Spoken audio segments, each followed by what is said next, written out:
नमस्कार दोस्तों, आप सबका स्वागत है आपके अपने YouTube चैनल आई फ्यूचर टेक्नोलॉजी में। साथियों, आज का वीडियो बहुत ही इंटरेस्टेड होने वाला है क्योंकि आप सब आज की वीडियो में जानेंगे कि धरती पर सबसे पहले इंसान का जन्म कैसे हुआ और जन्म होने के बाद किस किस प्रकार की क्या क्या बदलाव आए, और साथ ही साथ जानेंगे कि आग का आविष्कार कैसे हुआ। और जब आग नहीं हुआ करता था तो लोग कच्चे मांस को खाया करते थे, और जो कच्चे मांस हुआ करता था किस प्रकार वो काटा करते थे। यही सारे तमाम सवालों के जवाब हम इस वीडियो में आपको साथ शेयर करने वाले हैं। आपको सिर्फ ये वीडियो को शुरू से लेके अंत तक देखना है, और ये वीडियो आपको अच्छा लगे तो अपने दोस्तों के साथ शेयर जरूर करें। बढ़ते हम अपनी वीडियो की ओर। आज हमारी धरती पर 7 अरब से ज्यादा की संख्या में लोग रह रहे हैं, लेकिन एक सवाल जो हमेशा हमारे दिमाग को परेशान करता है कि आखिर इंसान आए कहां से, इंसानों का जन्म हुआ कैसे, धरती पर इंसानी बस्तियां बनी कैसे।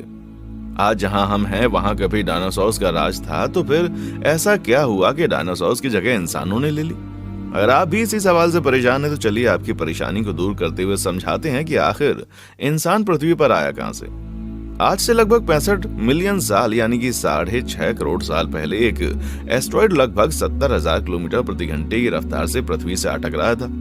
इस एस्ट्रॉइड की रफ्तार इतनी तेज थी कि इसने महज 4 मिनट के अंदर अटलांटिक ओशन को पार कर लिया और घसीटते हुए पृथ्वी पर आग का एक गोला बन गया। इसके बाद एक भयंकर विस्फोट होता है। एस्ट्रॉइड इतनी तेजी से पृथ्वी से टकराया था कि महज 16 मिनट 40 सेकंड के अंदर धरती के चारों ओर 12.1 तीव्रता का भूकंपीय तरंगे उठने लगी, जिसकी वजह से समुद्र में विशाल लहरों ने जन्म लिया था और भूकंपीय तरंगों ने सभी एक्टिव ज्वालामुखियों को दहका दिया, जिसकी वजह से डायनासोर्स का अंत हो गया। विस्फोट के बाद पृथ्वी का तापमान महज 90 मिनट के अंदर 200 डिग्री सेल्सियस तक बढ़ गया, जिसकी वजह से जो डायनासोर्स विस्फोट के इलाके के कोसों दूर थे ना, वो भी नहीं बच पाए। पर इस महाप्रलय में 90% जीवों की प्रजातियों ने दम तोड़ दिया। सिर्फ 10% ही जीव इस धरती पर बचे। इनमें भी सिर्फ वही जीव बचे जो 30 किलोग्राम से कम वजन के थे। हालांकि डायनासोर्स का अंत एक नए जीवन की शुरुआत थी। अब धरती पर मैमल्स की प्रजाति ने फिर से जीना शुरू कर दिया था। जिंदा रहने के लिए इन्होंने सब कुछ खाना शुरू कर दिया।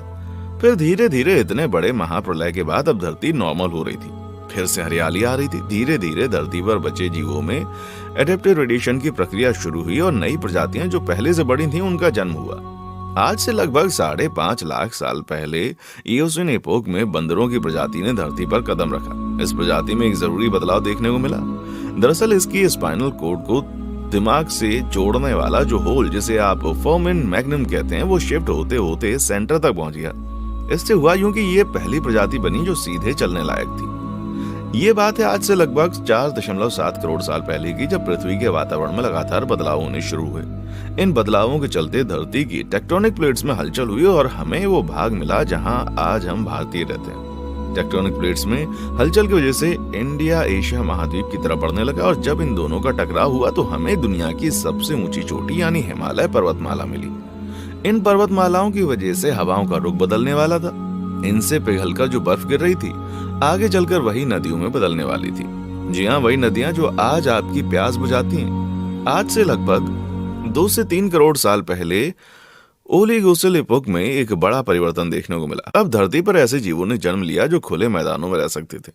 यहीं से हमें बिग कैट्स जैसे शिकारी जानवर मिले जो दूसरों को मारकर खाने में सक्षम थे। लगभग 1 करोड़ साल पहले तक धरती पूरी तरह से वो रूप ले चुकी थी जिसमें इंसान बस सकता था।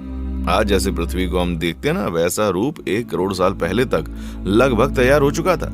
सभी महाद्वीप भी अपनी अपनी जगह पर पहुंच गए थे, लेकिन 40 लाख साल पहले फिर से टेक्टोनिक प्लेट्स में हलचल हुई, जिससे ईस्ट अफ्रीकन रिफ्ट वैली का निर्माण हुआ।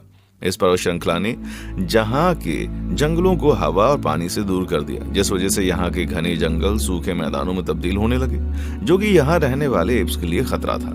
ये एप्स हमारे दूर के पूर्वज हैं जो कि वजनी थे। इन्हें पेरुला पैथिकस या पेरुला कहा जाता है। ये पेट पर रहना और फल खाना पसंद करते थे। सबसे पहले 2 पैरों पर चलना भी इन्होंने शुरू किया। बाद में जलवायु के हिसाब से द ग्रेट एप्स का डिवाइडेशन हो गया, जिसमें से कुछ चिंपैंजी और गोरिल्ला बने तो कुछ इंसान बन गए। अब क्योंकि बारिश नहीं थी तो पेड़ों की संख्या लगातार घट रही थी, इसलिए एडिपिथिकस रेमिडीज इन्होंने धरती पर जन्म रखा। आपको बता दें कि एडिपिथिकस रेमिडीज यानी हमारे वो पूर्वज हैं जिन्होंने पहली बार धरती पर कदम रखा। ये खाने की तलाश में पेड़ों से उतरे और 2 पैरों पर चलने में सक्षम हुए। इनका दिमाग सिर्फ एक संतरे जितना था। ये 4 फीट तक लंबे थे, जो चलते चलते खाना और दूर तक नजर रखने का काम करते थे। समय के साथ साथ हमारे पूर्वजों का दिमाग और शरीर दोनों ही बदल रहा था। 23 लाख साल पहले होमो हेबिलिस धरती पर विकसित हुए, जिन्होंने पत्थरों से धारदार हथियार का विकास किया। पत्थरों के इस्तेमाल ने हमारे पूर्वजों के हाथों और उंगलियों को मजबूत बनाया। समय ने फिर से रफ्तार पकड़ी और फिर धरती पर हुए होमो इरेक्टस। बाकी जानवरों से होशियार होमो इरेक्टस ने ही आग की खोज की। आग का आविष्कार इनके लिए सबसे बड़ी खोज था, क्योंकि आग के बदौलत ही जंगली जानवरों से बचने के लिए मशाल आदि का प्रयोग करते थे। ये सिर्फ जंगली जानवरों से बचने के लिए नहीं, बल्कि सर्द मौसम में खुद को गर्म रखने के लिए भी आग का इस्तेमाल करते थे। यहीं से हमारे पूर्वजों ने खाने को पकाकर खाना शुरू किया। पकाकर खाने में मेहनत कम होती है। ये बची हुई मेहनत इन्होंने दिमाग में खर्च की, जिससे कई तरह की चीजों की खोज हुई। अब इन्होंने परिवार बनाना भी शुरू कर दिया था। यहाँ से इंसान के दिमाग ने अपना असली शेप लेना शुरू किया और लगभग 2 लाख साल पहले इंसान अपने असली रूप में आ गया। इस समय तक आवाज की नली भी गली में ऊपर की तरफ आ चुकी थी, जिस वजह से हम बोलने लगे थे। जानकारी एक पीढ़ी से दूसरी पीढ़ी में पहुंचनी शुरू हो गई। आज से लगभग 1 लाख साल पहले इंसान इतना कैपेबल हो गया था कि वो धरती पर कहीं भी जा सके। मजबूत हाथ पैर और शरीर के साथ साथ दिमाग ने भी तरक्की कर ली थी। यहाँ से हमारे पूर्वजों ने एक जगह से दूसरी जगह पर जाना शुरू कर दिया, फिर एक महाद्वीप से दूसरे महाद्वीप और फाइनली एक जगह को तय करके अपना बसेरा बना लिया। लगभग 50,000 साल पहले धरती पर आइस एज शुरू हुआ, जिस वजह से हमारे पूर्वज बढ़ते हुए चाइना ऑस्ट्रेलिया तक जा पहुंचे और लगभग 30,000 साल पहले इंसानों ने यूरोप में पहली बार कदम रखा। इस समय तक बर्फ अपने शुमार पर थी, लेकिन इंसानों ने डटकर हर परिस्थिति का सामना किया और अब तक वो साइबेरिया जा पहुंचे। समय के बढ़ने के साथ साथ इंसानों में विकास की रफ्तार पकड़ती गई।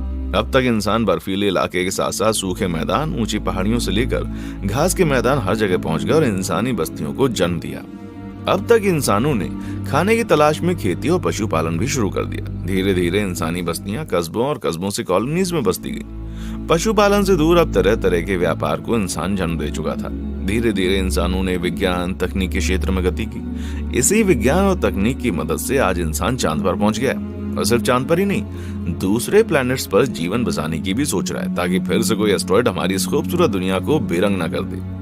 उम्मीद है दोस्तों कि आप समझ गए होंगे कि धरती पर इंसानों का जन्म कैसे हुआ, किस तरह हम बंदरों से इंसान बने और कैसे पत्थरों से बने हथियारों का आविष्कार करने वाले हम इंसानों ने आज बड़े बड़े एरोप्लेन, ट्रेन और बस जैसी चीजों का आविष्कार कर लिया। वीडियो पसंद आए तो लाइक और शेयर करना ना भूलें और अगर इसी तरह की वीडियोस आगे देखना चाहते हैं तो बिना देरी किए चैनल को सब्सक्राइब करें। मिलते हैं अगली वीडियो में, तब तक अपना ध्यान रखिए। देखने के लिए शुक्रिया।